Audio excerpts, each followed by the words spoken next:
I really think that there's a lot of Métis people that need to come home and to come back to their roots and their culture, and I think that's very healthy, because there's been a lot of young people who just haven't had the exposure and the experience, and it's so fulfilling to know that it's part of their inheritance and it's theirs, and they can come back to it anytime. You can be 50, 60 and come back to it, 30, 20, whatever. When the person's ready to explore that, it's theirs to explore. It's their right to do it, and certainly respect people who have the confidence to say, well, I want to know more about who I am.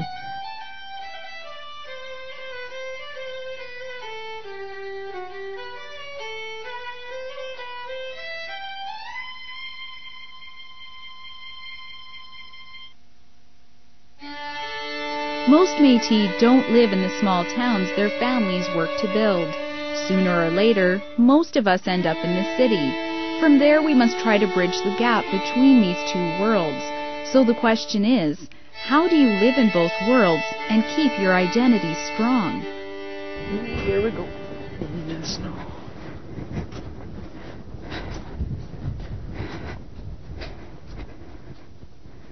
So how long has your family lived out here?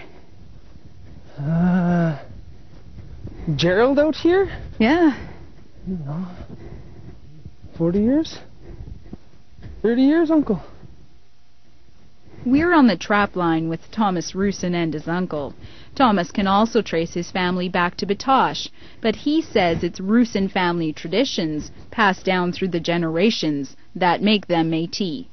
Trapping and hunting, I don't know, it's something that, I mean, it's natural to me. It's something we've been doing for a long time. We also partake yearly in an annual deer drive.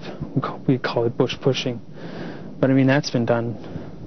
That's like, I don't know how long we've been doing that for, but I mean, like, my dad can't remember a time where they haven't, and same with my grandparents as well. I mean, it's when you live as a community and you live as a small community, it's important for everyone to partake in that so that everyone can eat. Do you still come out and do those sorts of things even though you live in Regina?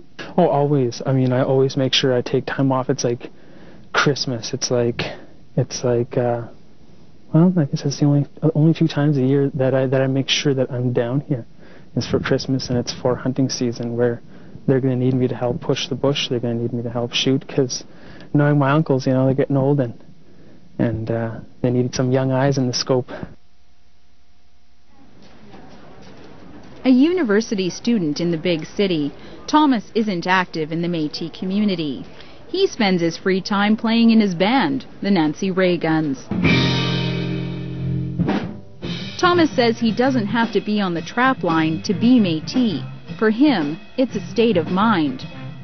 I wrote a song about Louis Riel, but it's one of those songs that just sat on the back because it's not, I don't know, it's not very convincing. I always hate being a stereotypical Métis that's got to complain about Louis Riel or, you know, fight the cause, but, you know, but at the same time, I write songs about the environment. I write songs about losing land, losing trees, losing water, losing animals, and I don't know if that's a Métis thing. I've got a lot of non-Aboriginal friends who are just as prone to hugging trees as I am. But I'd like to think that, you know, being Aboriginal has something to do with loving the land and really respecting it, and also giving back when you take.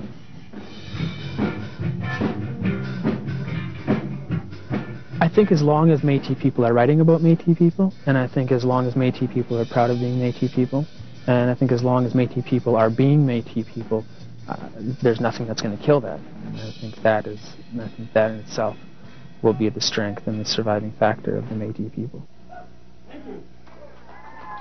Well, there's objective factors and there's subjective factors, and in our case, the Métis, there are, I think, enough of the objective factors to be able to prove that you're a people, but there's also the subjective one. It's people getting together and saying, this is who we are, and I don't think you need much more than that. I mean, it's there.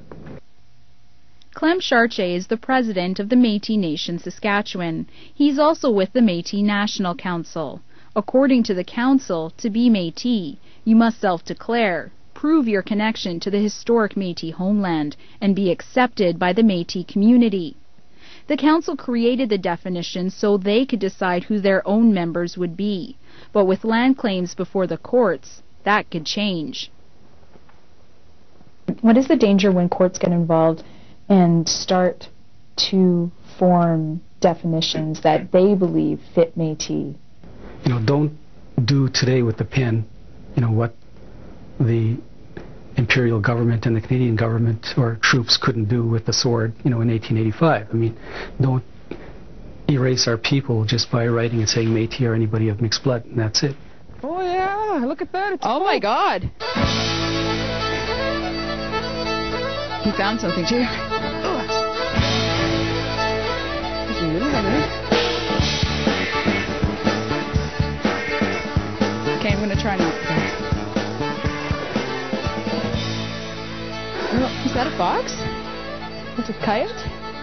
Oh, it's so small.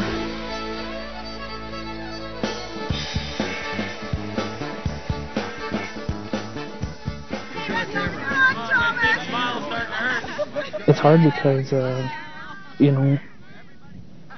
all of the grandkids have moved away, and the only times I get to come down from the city is when I make a special attempt to. I can't walk my uncle's trap line with him and learn all the stories that he has to tell in a week or 2 days.